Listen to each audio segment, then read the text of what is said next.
Bienvenidos a Corazón Churiurdin.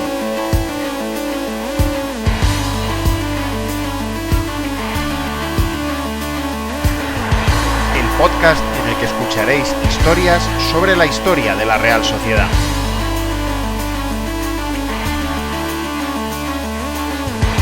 Soy Juan Rodríguez Millán. Arrancamos.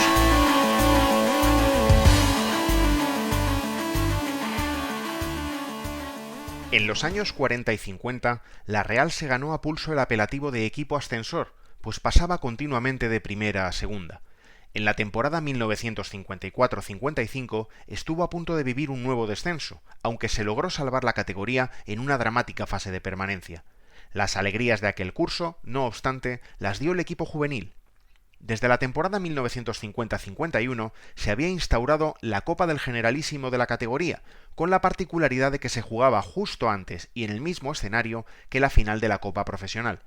Como el escenario escogido no permitía posibilidades ahora más habituales para desempatar, la historia dejó, por ejemplo, el triunfo del Real Madrid sobre el Barcelona en 1953 porque había sacado más córners durante el partido, o la del propio Barcelona sobre el Sevilla en 1959 por tener una edad media inferior en sus jugadores.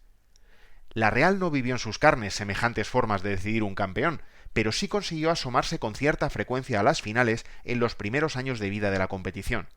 Jugó la segunda, la de 1952, pero cayó derrotada por 4-2 ante el Atlético de Madrid, y volvió a llegar al último partido de la competición en 1955.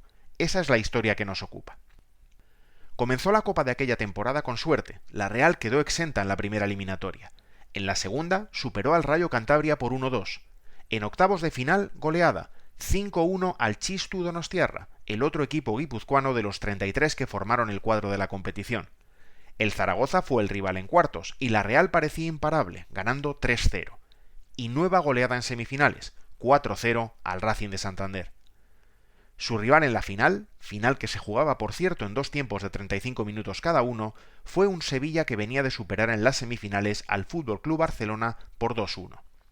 Eso, curiosamente, auguraba un escenario poco favorable para la Real, puesto que el Sevilla era uno de los dos equipos que se había clasificado para la final profesional. El estadio de Chamartín iba a gozar, por tanto, de una nutrida presencia de aficionados sevillistas. ¿Pero qué equipo fue el rival del Sevilla? Fue el Athletic, y muchos de sus seguidores, algunos de los cuales se cruzaron en el viaje a Madrid con los juveniles realistas, acabaron apoyándoles en esta final. Era lo menos que podían hacer después del lío que esto provocó en el alojamiento del juvenil de la Real. La idea era dormir en el Hotel Lope de Vega, en plena Gran Vía madrileña, pero los muchachos realistas se habían quedado sin habitaciones por la masiva llegada a la ciudad de seguidores del Athletic. Se ofreció a la Real que sus chicos durmieran en el Escorial, pero se negaron y se tuvo que buscar una solución de emergencia de lo más peculiar: un pequeño convento de las misioneras evangélicas en la calle Zurbano. Allí durmieron en la previa del partido. Ya en el encuentro, Real y Sevilla mostraron armas muy diferentes. El juvenil Churiurdin, entrenado por Manolo Bermejo, tenía un fútbol físico y con garra, con la portería rival entre ceja y ceja, mientras que el equipo sevillano tenía más toque y técnica. La Real se fue imponiendo así a su rival. En los mejores minutos del equipo Churiurdin pudo adelantarse de penalti, pero Hernández mandó el balón a las nubes. El marcador no se movió hasta el minuto 33, al borde del descanso, cuando Juanín aprovechó un error del guardameta sevillista en un salto con Artola para poner en ventaja a la Real. El 2-0, que al final resultó definitivo, llegó tras el segundo penalti cometido por el Sevilla, los dos por mano. Esta vez fue Olano quien disparó y el balón acabó en el fondo de las mallas de la portería de Galocha.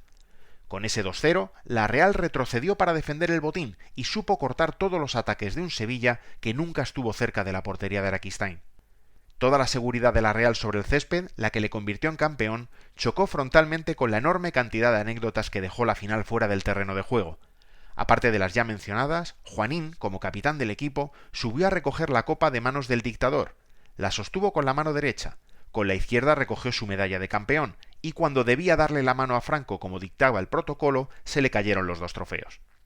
La fiesta por el triunfo se celebró en el madrileño Parque de la Bombilla, al aire libre, y en su regreso a Donostia, como le pasó a la Real tantos años después cuando ganó la Liga, pero con mucho menos gente como es lógico, hubo que hacer algunas paradas en diversos municipios guipuzcoanos para festejar el triunfo con sus vecinos, sobre todo en Beasain y Tolosa.